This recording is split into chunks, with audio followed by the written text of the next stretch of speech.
Welcome back to the Daily Mastermind. George Wright III here with your daily dose of inspiration, motivation, and education. We're on the middle of the week, and I hope you're having a great week so far. And if not, today is a new day. It's a great thing to be able to start every day fresh. And I want to talk to you today about creating habits that last and habits that'll help you to progress in life. You know, the key to progressing in life is just that. It's progress. But getting progress requires consistency, and that's something a lot of us struggle with. Consistency is only going to happen when we learn to create healthy habits, and we set those habits or activities in our lives in a way that truly become consistent, and they learn over time to sort of create those changes in our life. So why do so many people struggle to create good habits, or why do they start good habits and have them very quickly stop? Or why do they struggle with that consistency? Well, I believe it boils down to a combination of three real things. One is your expectations. Another is your discipline, and the third one would be your alignment. The alignment with what it is that you truly want to do in life. Rather than meeting expectations of others, it's aligning with your true purpose and passion. So let's start first by talking about how to learn to manage our expectations in life and with our habits that we create. Because most of us have real trouble with that. We overestimate what we can do and underestimate what we should do. And so one of my mentors had a great way of putting this concept of expectations. I think it'll kind of bring the point home. And, he says perfectionism stops us from creating new habits. You know, when we create a new habit, whether it's exercise, healthy eating, meditation, writing, we can get really excited and optimistic and have an idea of how we want it to go perfectly. I know we've all been there. This is such a, great time because we have all these hopes and dreams and goals of what we want to do with our new habits, but unfortunately, reality is always going to set in. And our perfect idea of how our new habit is going to go, or our New Year's resolution, is pretty much never how it goes. So we want to really do well for a few days or even a couple of weeks, but inevitably, we miss a day or two because we're tired, we're busy, we're sick, we have visitors, we forget, or whatever it is, and things, they get derailed pretty quickly because of our perfect idea of how we hoped the habit would go. And this is one of those main obstacles from forming habits. Our hopeful ideas and how it'll go, and then our disappointment and frustration with ourselves when it doesn't go that way. I know many of you have probably felt that same way. You get hard on yourself. You're probably the hardest critic of yourself. And the idea that we should be super consistent and perfect in our habits is what actually derails us.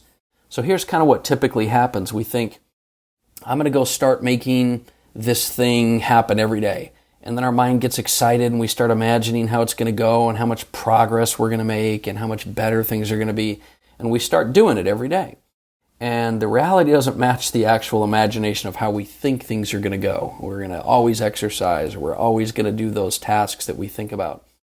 Because doing that thing isn't as fun as we thought it would be. Or we miss a couple of days, or we repeatedly miss, the opportunity to check the win column. And so we start to get frustrated by the way things are going, and we get disappointed in ourselves, and we start attacking ourselves, and we're discouraged, and we sort of, we just come down, we're our own worst critics, right? So you can see the sequence that happens, and the problem isn't actually the lack of consistency, it's the expectation of what we thought we were going to do, and all the disappointment and frustration and discouragement that builds up for us and really sort of makes us feel bad about ourselves, and then we end up quitting. And the problem isn't the reality, it's the expectation that goes with it. So many of us think, no, it's reality and it's circumstances that kept me from being consistent. A lot of times it's just that simple expectation that we put on things. So what's the goal? Well, the goal should be, or the solution should be, to create a more reality-based habit. And, if we just simply said, look, let me try bringing this daily ritual into my life, and I'm going to be curious about what it's going to be like. I don't know where it's going to go, but my intent is there. So there doesn't have to be some perfect fantasy of what you think is going to happen or how it's going to go. We can bring our intention, and that's the goal, our curiosity about what it'll be like. And when we start doing that, if we miss a day, it's not because we're discouraged, it's because it's reality. And it's cause for curiosity. Why did it happen? Why did that do that? Why can't I stay consistent? And what can I do better tomorrow? Rather than letting it compound on us with our expectations. And then the successful days and the failure days are not really black and white. They're not whether we won or lost. It's simply progress. And progress is what we're going for. So one of the obvious things we need to do is we need to manage these expectations and these perfectionist natures that we have.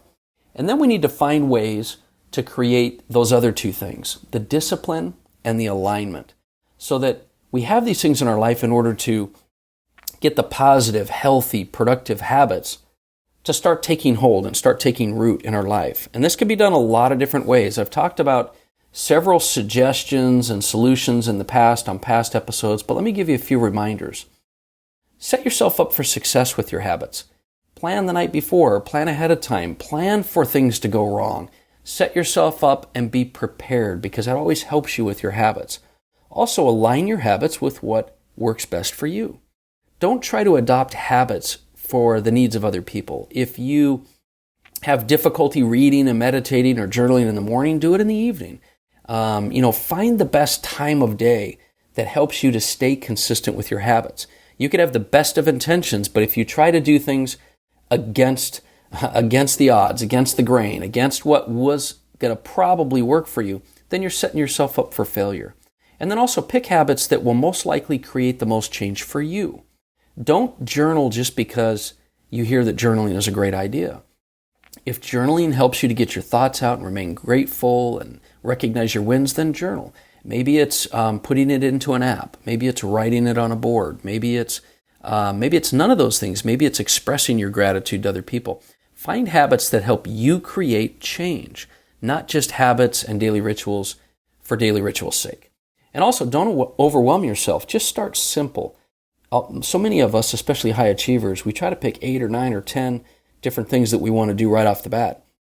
Add one consistent, disciplined habit to your schedule until it takes root, and then continue to go more.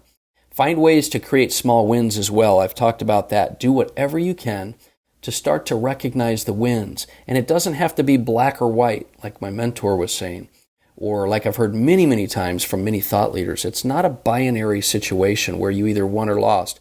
Create mini wins. Create small wins. If you get 3 out of 5 of your rituals done, consider it a win. And never, and this is most important, I want you to think about, never negotiate with your habits. Go into it expecting to be disciplined. Never negotiate. Never make excuses. But then gain patience. Be patient with yourself. And there's ways for you to really create that discipline, and that is through accountability partners, mentors, coaches, trainers, whatever you can do, whether it's health or business or finances or communication. Do what you can to create structure for yourself with your habits. If you'll do that, if you'll look to manage your expectations, find ways to structure discipline, and then ultimately align your habits with the things that are most important for you in your life, then what you're going to find is that you're going to have a much simpler time, you're going to make more progress, and you're going to be more happy and more fulfilled with the progress that you're making. Take one bite at a time. Don't overwhelm yourself. Live your life, enjoy the journey, and monitor and recognize the growth. You're not the same person you were 5 years, 10 years, 20 years, or 2 years, or even 1 year before. You're a new person. You're growing. You're learning. The simple fact that you're listening to this podcast and you're thinking about your habits and discipline is a major step. Every day we grow. So give yourself some credit. And that's my message I wanted to share with you today. Let's learn and find ways that we can create habits that last. And the key is to be aware of how you're structuring those habits. So that's the message for today. I hope you have an amazing day. Do me a favor. If you haven't, would you like and subscribe to the podcast so you don't miss anything good? And share it. Share it with somebody you think could benefit from the topics that we talk about. We want to inspire and motivate others, and sometimes the best way to learn is to do that for other people. So take the concepts that we've talked about, talk to people about it, share this episode, and I'll look forward to talking with you more tomorrow. My name is George Wright III, and this has been the Daily Mastermind.